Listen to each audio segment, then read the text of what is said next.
Well, good morning, everyone. To begin with, I'd like to express my sincere appreciation to the frontline staff in Alberta's healthcare system, including nurses, doctors, and other workers who have continued to care for patients through the holidays. I also want to recognize the collective efforts of Albertans who, once again, are doing their part to reduce the spread of COVID-19 during the holiday season. I know the significant growth in the Omicron variant may make it seem like these efforts are not effective. I want to be clear that they are essential. They're preventing our numbers from being even higher, and they're reducing the impact on our health system when it comes, because it will come. The only question is by how much. But by following the public health measures, holding smaller gatherings, and staying home when you're sick, you continue to help protect our healthcare system and each other, and I thank you. As I've said before, we're taking a balanced approach to public health measures to protect Albertans and prevent our healthcare facilities from being overwhelmed. This includes preparing for what's coming next to Alberta based on what we're seeing in other places. One aspect of these efforts is reducing the duration of isolation requirements for people who are vaccinated. Effective Monday, January the 3rd, people who have previously received at least 2 doses of vaccines and test positive for COVID will be required to isolate for 5 days instead of 10, as long as their symptoms have fully resolved by that time. If symptoms continue past 5 days, then their isolation will need to continue until they are feeling better. For the 5 days following their isolation, these individuals must wear a mask around others at all times when they're outside their home. We feel this is prudent given the evidence that shows that fully immunized people have shorter infectious periods. This change is also in line with the approach Ontario and other provinces are taking, and with the latest guidelines from the CDC in the United States. To be clear, anyone who has symptoms must isolate until those symptoms resolve, vaccinated or not, confirmed to have COVID or not. As well, anyone who is unvaccinated must still isolate for 10 days. If your symptoms last longer than 10 days, you must continue to isolate until your symptoms are gone. We're making these changes to help prevent disruptions in Alberta's workforce, especially for those who deliver the services Albertans count on. We believe this step will help balance the need for continuity in the workforce, the well-being of Albertans, and our need to continue to reduce the spread of the Omicron variant. We're providing an exception for workplaces where disruption of service for 24 hours or more would be harmful to the public and where there is no other way to continue the service except by bringing workers back before their isolation period has ended. In these exceptional circumstances, additional public health measures will be required. For example, returning workers would not be allowed to remove their masks when in the same room as anyone else at any time, even if they're distanced. Now, this measure to manage through Omicron is in addition to a number of measures we announced yesterday. As noted by my colleague, the Minister of Education, we decided on extended holiday break for kindergarten to grade 12 students. This announcement included 8.6 million rapid tests and 16.5 million medical grade masks going to our students and staff starting the week of January the 10th. We've also taken a step I announced just yesterday to improve access to virtual visits to physicians. I am pleased that we were able to work together with the AMA to make this change. We know that many people have avoided getting treatment they need during the pandemic due to being uncomfortable going to a doctor's office or hospital. And certainly the Omicron variant is not helping the situation. So we're adjusting how physicians can bill for virtual care to improve access while we reduce the chances for the virus to spread. We'll continue to respond with caution, balancing safety with the need for businesses and communities to function. And these changes are in addition to the recent changes to the restriction exemption program and other actions that we took last week, including reducing large gatherings and removing food and drink consumption, limiting interactive activities like dancing, decreasing table capacity, and putting time limits on alcohol service. We're keeping the health measures already in place for gatherings along with masking requirements and expanding the rollout of booster shots and rapid tests. And we'll continue to watch the situation closely, and we'll take further action if necessary to protect the healthcare system. So as we mark New Year's Eve tonight, I remind Albertans to continue to please to try to cut your contacts with others by at least 50%.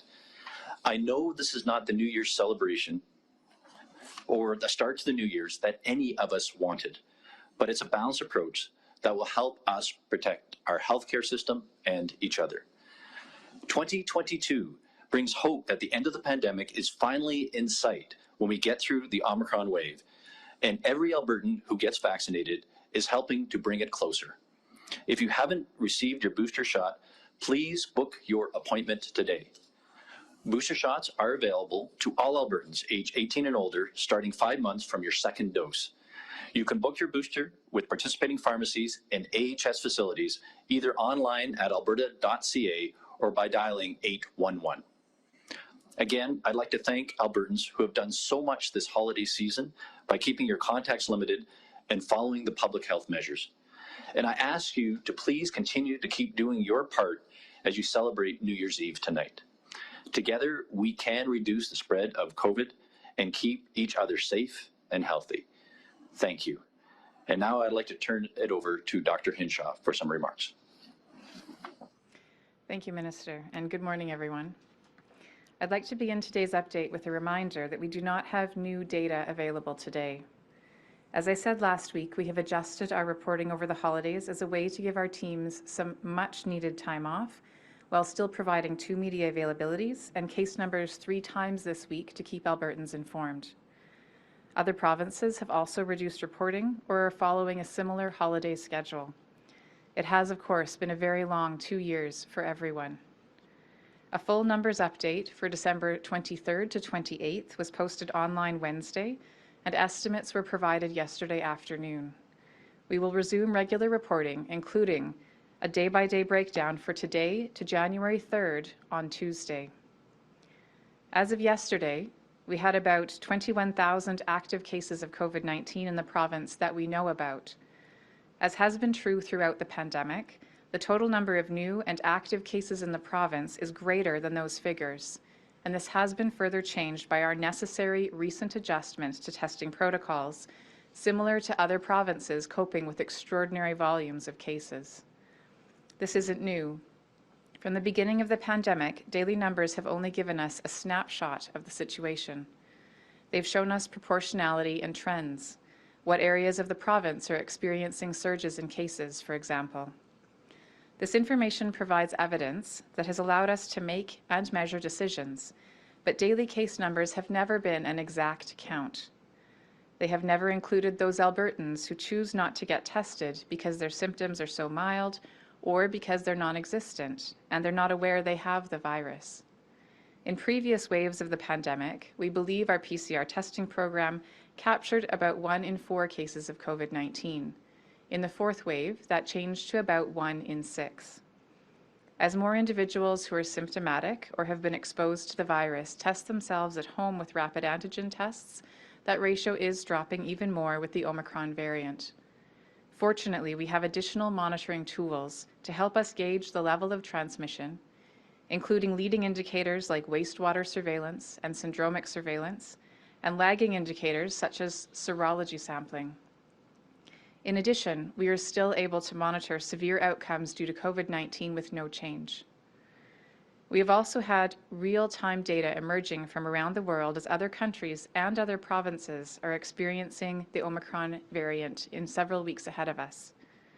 As we adjust our testing approach, it is important to remember why we do testing in the first place.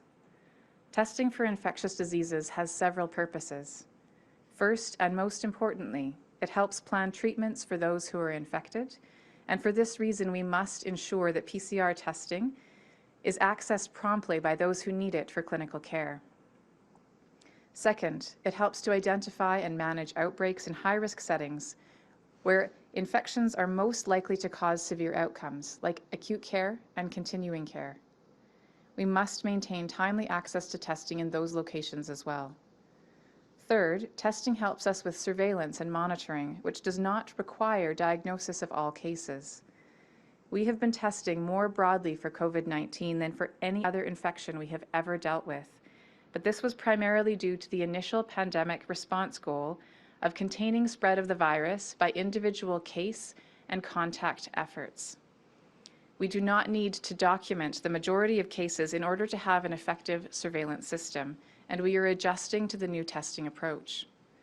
Finally, as I mentioned, the fourth reason for broad testing was most applicable early in the pandemic when managing spread of the virus by identifying as many cases as possible and their contacts was one of the only ways we had to minimize COVID's impact. We're in a very different place right now with respect to COVID. We have vaccines that are extremely effective at preventing severe outcomes. And we are currently facing a variant that is so infectious and spreads so quickly that individual case and contact management will not be effective. We must use proactive approaches rather than reactive ones. We will continue to watch all of our metrics to help get a well-rounded view of Omicron in the coming days and weeks. While we continue to learn more about this variant, what we do know is that Omicron is spreading far more quickly than any variant we have ever experienced. With more people being infected and in a very short time, that poses a significant potential threat to our healthcare system. Even though it seems that a smaller percentage of cases are requiring acute care, we can expect that with a greater number of people infected, that will soon translate into a greater number of people in hospital. How high these numbers will get is still not known. We've had the benefit of seeing the variant play out in other countries first. What we can learn from them is that while 2 doses of vaccine still provide good protection against severe outcomes, a 3rd dose improves even more. In addition, a 3rd dose provides much better protection against infection. In countries like the UK and Denmark, where Omicron is spreading widely, their early reports of health system impact indicate that hospital and ICU admissions are not rising as quickly as in previous waves. This is encouraging but not conclusive.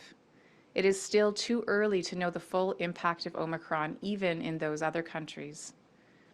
It's also important to note that in both of those countries, their booster program has reached more than 40% of their population, while we are still around 20%.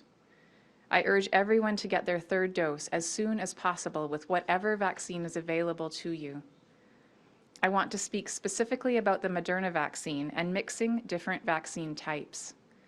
Data from the UK show that in those with a primary series of Pfizer vaccine, having a Moderna booster resulted in higher and longer lasting levels of protection than a Pfizer booster. I'm hearing reports that some people wish to wait for Pfizer to be available, and while I understand a wish to have the same vaccine, we do not have enough Pfizer right now for people to pick this vaccine and get a timely 3rd dose.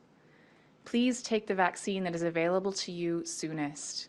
For those who are under 30, there is a slightly increased risk of myocarditis with a 2nd dose of Moderna over Pfizer.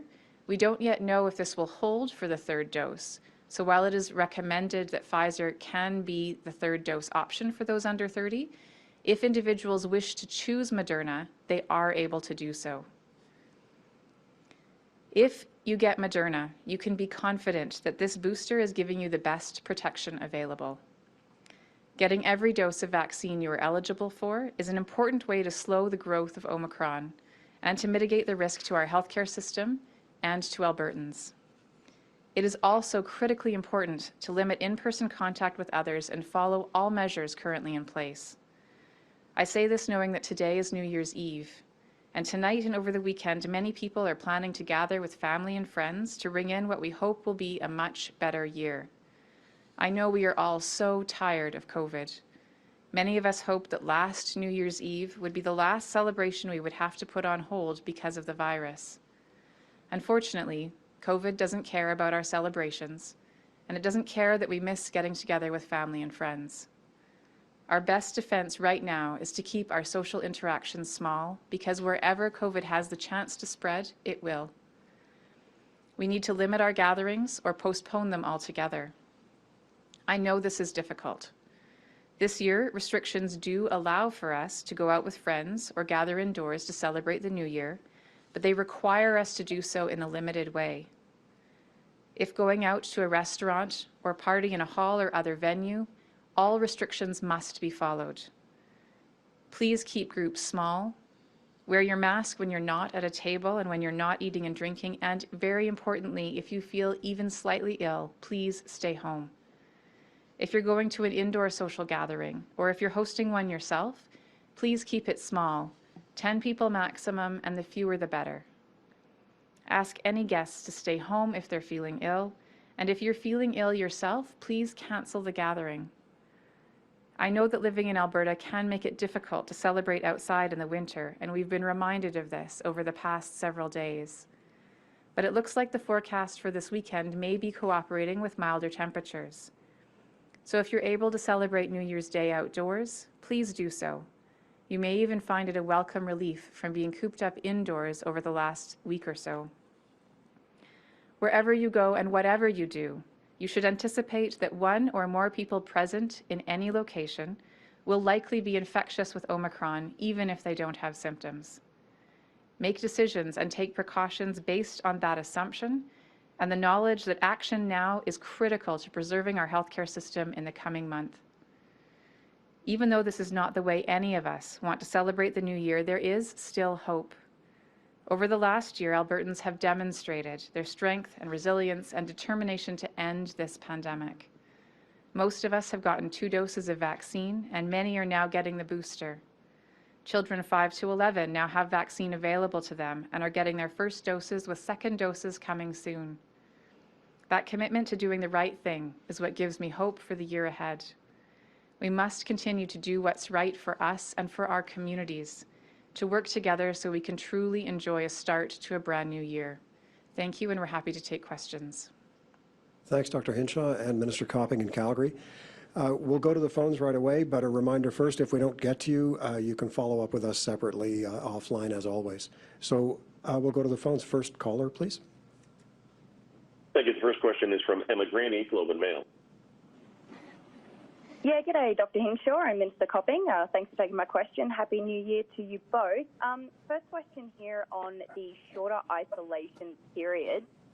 Are we just talking healthcare workers here, or are we talking other workers that were deemed essential, such as energy, grocery store, and those kinds of things? And did you hear from businesses to make that decision, or how did that come about?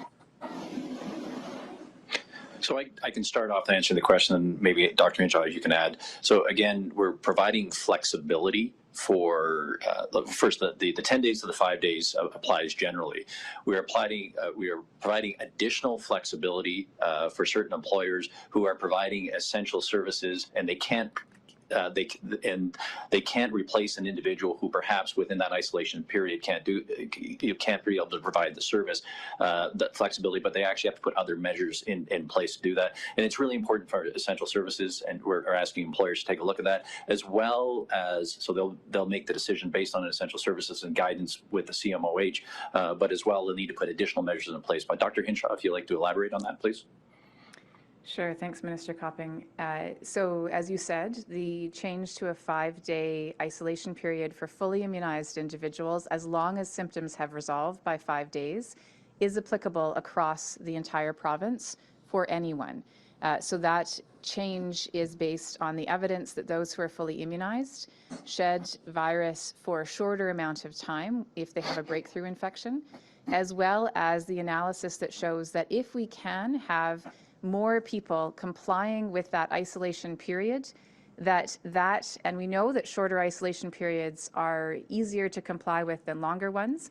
So the more people who comply with that isolation period, the better off we'll be, and that can actually have an overall improved effect on limiting spread. The second piece is, of course, the discretionary approach that is limited only to those in industries or services where disruption of that service causes a significant public health impact. So that could be something like a water treatment plant, it could be healthcare, it could be another service or location where a disruption could, again, significantly impair public health or safety.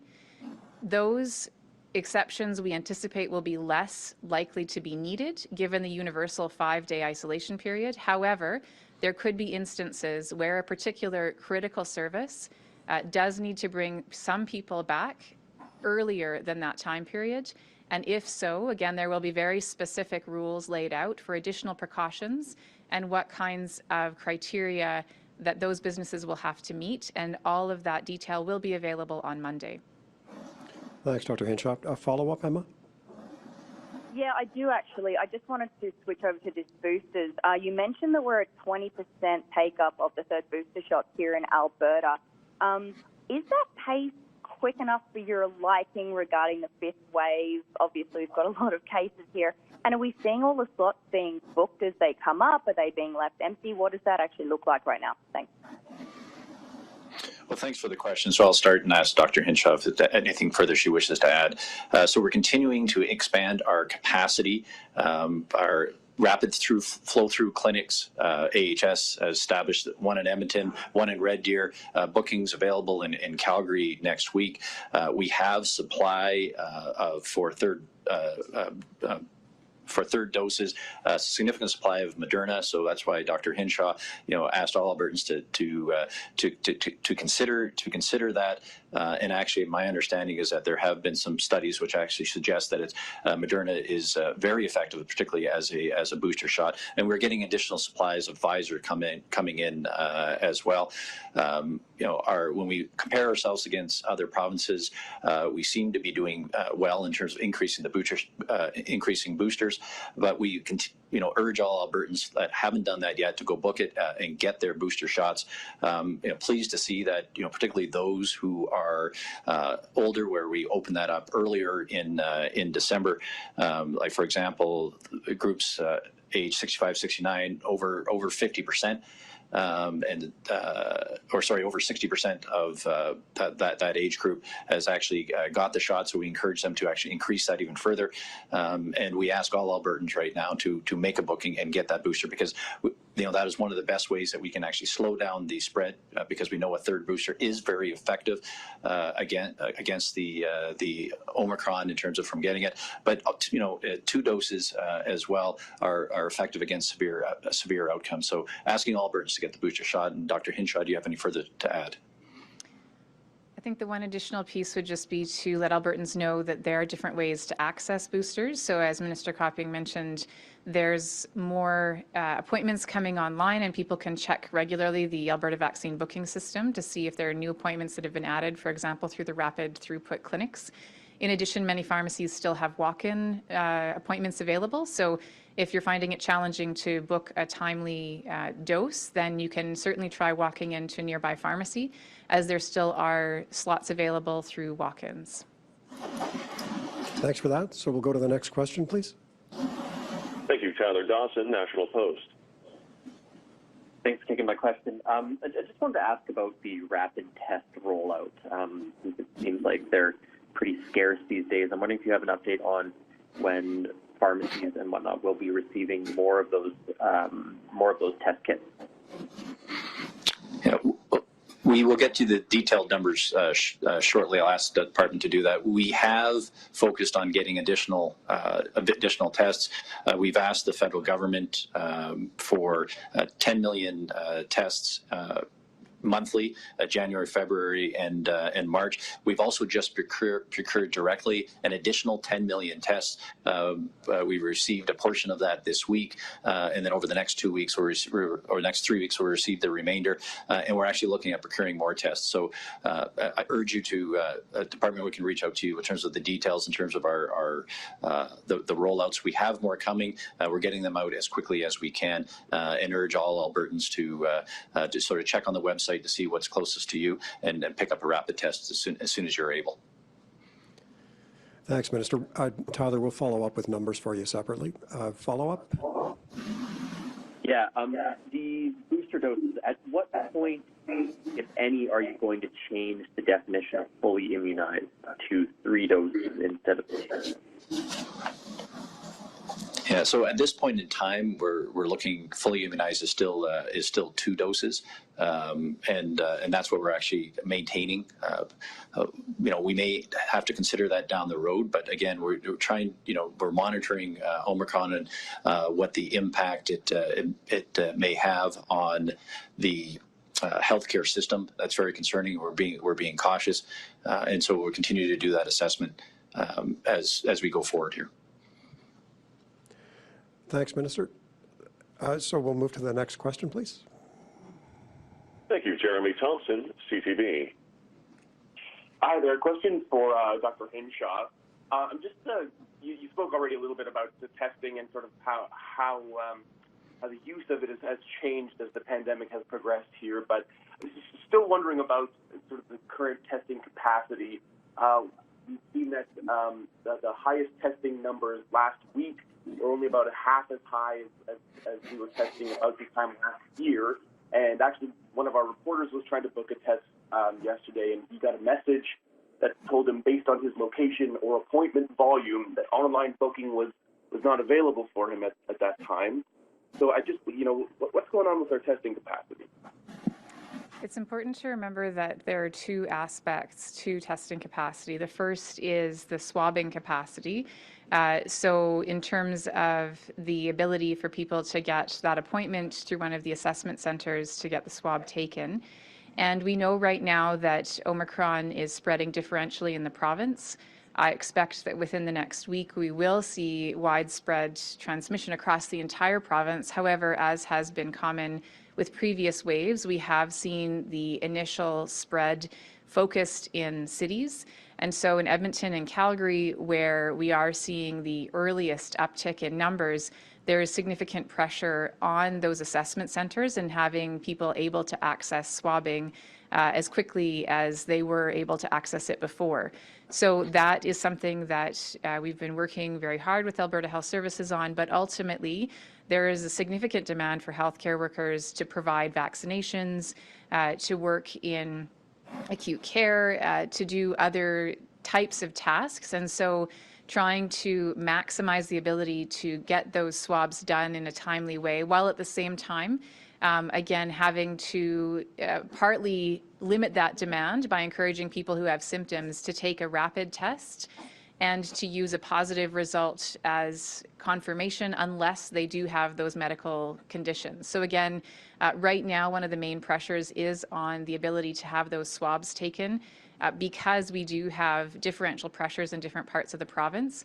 In addition, our lab capacity, we have been able in the past to surge to about 18 or 20,000 tests per day in the lab, but that is not something that can be managed as a regular volume. Lab staff, as all of our healthcare teams, have been working tirelessly, and we cannot ask them to do the kinds of extraordinary work they've previously done, especially because, quite frankly, individual case and contact management at this point in time will not be our most effective tool against this particular variant. And so we are utilizing our capacity, which again, is both in the assessment center swabbing area as well as the lab area, to focus on those locations and individuals who have the highest need for getting a quick result. And again, that is very similar to most other provinces who are dealing with the same kind of pressures. Thanks for that. Follow-up, Jeremy? Yeah, just with this Omicron variant, Dr. Hinshaw, you once advised Albertans that it was time to upgrade their masks because this is so much more contagious. It's airborne.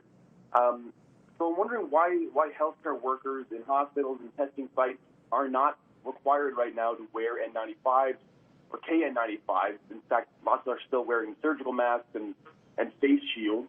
And we've even heard stories of Albertans entering a hospital or a testing site, and they got to get a new mask off of the surgical mask, even if they're already wearing a much higher quality mask like an N95.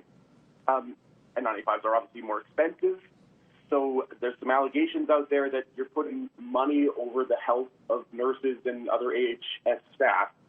How do you respond to that? I personally don't set the infection control protocols for different work sites. However, what I do know is that there is good evidence that a well-fitting, high-quality medical mask, along with other aspects of PPE, as a part of universal precautions, is effective. It's my understanding that the approach to PPE use in some settings, so for example in wards caring for COVID patients, that the recommendation is now to use N95 masks in those locations. However, N95 masks also come with greater discomfort and can cause some challenges when wearing them for long periods of time. So I think it's really important when we look at the evidence to use the overall approach that is most appropriate to the context and to use N95 masks where they will be most effective. But to still enable the use of well-fitting, high-quality medical surgical masks in places where they will provide the greatest benefit on that balance of the risks and benefits of all different types of PPE. Thanks for that. We'll go to the next question. Thank you. Michael King, Global News.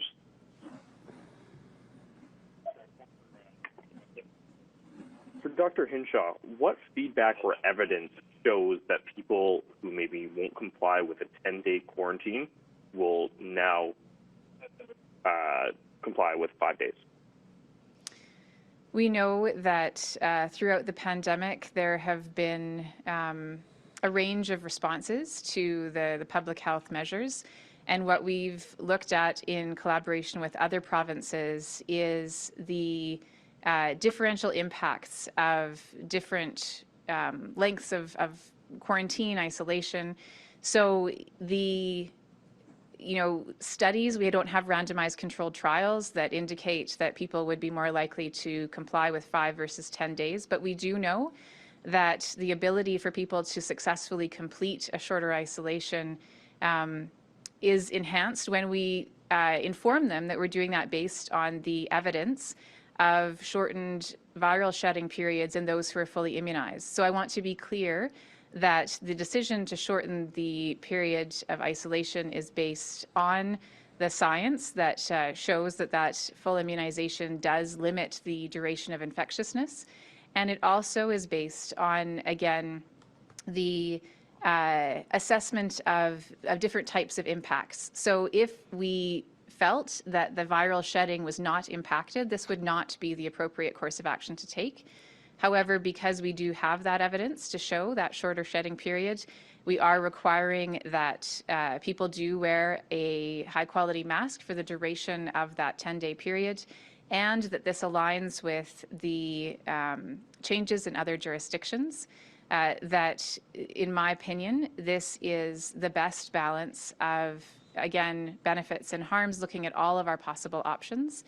And we also know that there are significant harms if essential services are disrupted, as we anticipate will be happening due to the current surge of cases. Follow-up, Michael? Yeah, just wondering if we could get an update on booster shots, 12 to 17-year-olds, when that's coming into play. It's my understanding that we will get some advice from our advisory committees on that in the new year. And so we are looking to the National Advisory Committee as well as our own Alberta Advisory Committee for advice on that particular age group. Thanks, Dr. Hinshaw. I think we'll take time for 2 more callers. I think we have just 2 left on the line, in fact. So we'll take the second last call. Carly Robinson, City News, Edmonton. Hi, thanks for taking my question. I'd like to start with the minister, and if Dr. Hinshaw would like to supplement afterwards. We're hearing that we're only catching, with data from the Delta wave, 1 in 6 cases, but it's probably higher with Omicron and at-home testing. So basic math here shows that Alberta currently has at least 126 active COVID-19 cases.